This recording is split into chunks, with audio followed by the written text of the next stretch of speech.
السلام علیکم احباب، ایک جیسے الفاظ کی نئی فہرست کے ساتھ ہم ایک بار پھر حاضر ہیں۔ یہ ایک ایسا سلسلہ ہے جس کا احاطہ کرنے کی ہم پوری کوشش کر رہے ہیں، لیکن یہ ایک وسیع موضوع ہے جس میں سینکڑوں الفاظ شامل ہیں۔ شاید یہ تعداد اس سے بھی تجاوز کر جائے۔ اردو سے دلچسپی رکھنے والے احباب سے التماس ہے کہ اس فہرست میں نئے الفاظ کو شامل کرنے کے لیے ہم سے رابطہ کریں۔ آئیے ہم چلتے ہیں آج کے مشابہ الفاظ کی طرف۔ آج کا پہلا لفظ ہے جڑ۔ جڑ یعنی درخت یا پودے کا ایک حصہ جو کہ زمین کے اندر ہوتا ہے۔ اگلا لفظ اس کے بعد بھی جڑ ہے، دونوں ایک جیسے بلکہ تینوں ایک جیسے حروف کے الفاظ کا مجموعہ ہے، لیکن یہاں جڑ اور جڑ اور جڑ۔ یہ جو جڑ ہے اس کا مطلب ہے نصب کرنا، یعنی جیسے ہم کہتے ہیں کہ کوئی چیز کو پیوست کرنا، موتی جڑ دینا۔ جی، جس طرح کے موتی جڑ دینا۔ اس کے بعد ہے جڑ یعنی متصل ہونا، جڑا ہوا۔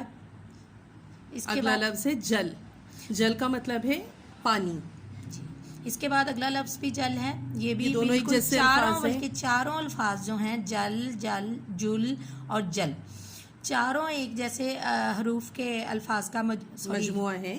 حروف کا مجموعہ ہے، یعنی کہ الفاظ ایسے ہیں کہ ان کے حروف ایک جیسے ہیں۔ بالکل۔ تو اس میں سب سے پہلا جو لفظ ہے جل، وہ پانی میں بتایا انہوں نے۔ اس کے بعد جل، یہ جلنا یعنی اس کا مصدر ہے، جیسے کہ جلنا۔ اگلا لفظ ہے اگلا جل۔ لفظ جل۔ جل کا مطلب ہے کسی کو دھوکہ دینا۔ جی، اور اس کے بعد اگلا لفظ ہے جل۔ جل کا مطلب ہے بزرگ، جس طرح کے اللہ جل شانہ ہم استعمال کرتے ہیں اللہ تعالیٰ کی شان کے لیے۔ جی۔ اس کے بعد ہے اگلا لفظ جلد۔ جلد کا مطلب ہے معنی ہے فوراً، اور یہاں بھی بالکل ایک جیسے ہی حروف ہیں ان کے، صرف اعراب کا فرق ہے۔ اعراب کا فرق انہیں مختلف کر رہا ہے۔ جلد یعنی کھال۔ کھال جس کو انگریزی میں کہیں گے سکن۔ ٹھیک ہے۔ اس کے بعد ہے اگلا لفظ جی، جو کہ تابع داری کے لیے ہوتا ہے، جس طرح جی ہاں ہم اس کو یہ بھی کہتے ہیں کہ جی حضوری کرنا۔ جی حضوری کرنا تابع داری کے زمرے میں آتا ہے یہ۔ اس کے بعد ہے اگلا لفظ جی۔ جی کا معنی ہے دل، یعنی طبیعت، من، دل، طبیعت، جس طرح کہ یہ لفظ جو ہے زیادہ تر شاعری میں استعمال کیا جاتا ہے۔ جی گھبرا رہا ہے۔ اس کے بعد اگلا لفظ ہے چارہ، جسے ہم کہیں گے کہ جانوروں کی غذا یا جانوروں کا کھانا۔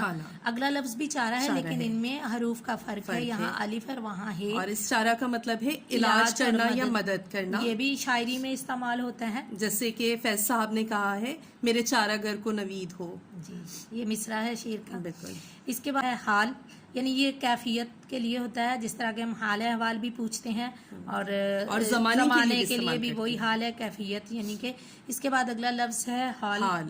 اس حال کا مطلب ہے جھٹکا، یعنی ایک دورانیے کا، جس میں کہا جاتا ہے کہ حال چڑھے یا سانس کے لیے، اور ایک جھٹکے کے لیے حال ہے۔ یہ بھی اردو کا لفظ ہے۔ اس کے بعد ہے اگلا لفظ ہے ہال۔ یہ حال اور یہ حال بالکل لکھنے میں ایک جیسے ہیں، صرف بولنے کا فرق ہے۔ یہ انگریزی والا ہال ہے، جس کا مطلب ہے بڑا کمرہ، معنی اس کا ہے بڑا کمرہ۔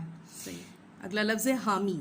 حامی کا لفظ حمایت سے نکلا ہے۔ جی بالکل، حمایت کرنا یعنی کہ۔ اور اس کے بعد یہ بھی حامی، دونوں ایک جیسے ہو بہو الفاظ، آواز ہے ان کی، الفاظ ان کے حروف الگ نہیں، لیکن ان کی آواز ہو بہو ایک جیسی ہے، حامی اور حامی۔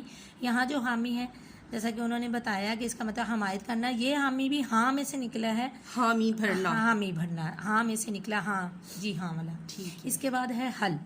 حل کا مطلب ہے مشکل سے آسان کی طرف لے جانا، حل کرنا، جس طرح کے سوال حل کیے جاتے ہیں۔ بالکل۔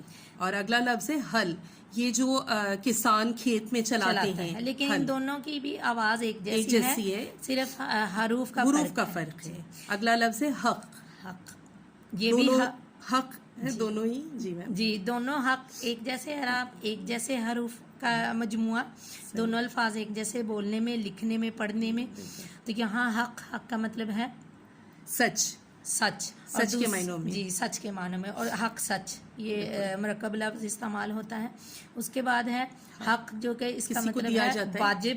واجب جو کہ جیسے کہ انگریزی میں اس کو رائٹ کہا جاتا ہے، کہ جس کا حق ادا کر دینا۔ اس کی جمع حقوق ہے۔ حقوق ہے، جیسے کہ حق ادا کرنا۔ بالکل۔ اس کے بعد اگلا لفظ ہے قلع۔ قلع کا لفظ جو کہتے ہیں زمین کے معنوں میں، قلع کے معنی یہ ہیں کہ زمین کی وہ جگہ جہاں پر کشش ثقل ختم ہو جاتی ہے، اور زمین جو ہے بالکل خالی ہو جاتی ہے، اور خالی جگہ. خالی ایک جگہ کو بھی خلا کہتے ہیں، جس طرح کہ عام طور پہ ایک چھوٹا سا جملہ ہے کہ کسی کا خلا پر نہیں کیا جا سکتا. جب کسی کی خالی جگہ اللہ رحم کرے وفات ہو جاتی ہے تو بولا جاتا ہے کہ کسی کا خلا پر نہیں ہو سکتا. اس کے بعد اگلا لفظ ہے خلا.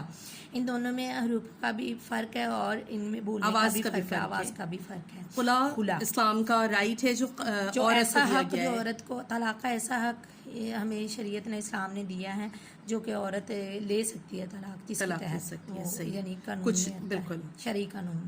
اگلا لفظ ہے داد. داد دینا، کسی کی تعریف کرنا، داد و تحسین، یعنی قابل تحسین بات. اس کے بعد داد یہ ایک بیماری ہے، جلدی بیماری، جس کو کہ ایک جتھے کی طرح کی یعنی پھینکنے والے دانے کہہ سکتے ہیں، اس کو داد کہتے ہیں. اس کے بعد اگلا لفظ ہے دانا. دانا یعنی عقلمند، ہوشیار. جی بالکل عقل مند کے معنوں میں آتا ہے دانا.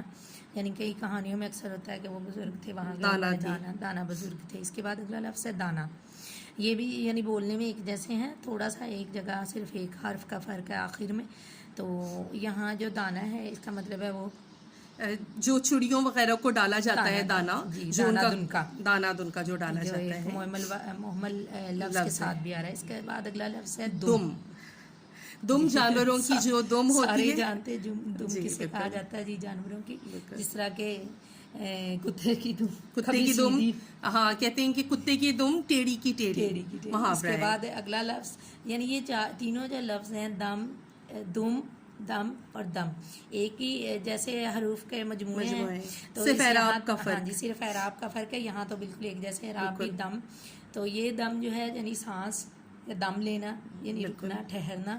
اس کے بعد اگلا دم جو عام طور پہ جو ہمارے یہاں ہم کہتے ہیں ہانڈی کو دم لگایا ہے، دم دیا ہے، یا دم پخت بریانی، اس طرح کے الفاظ میں استعمال. دم یعنی کسی چیز کو اس کی بھاپ میں پکانا.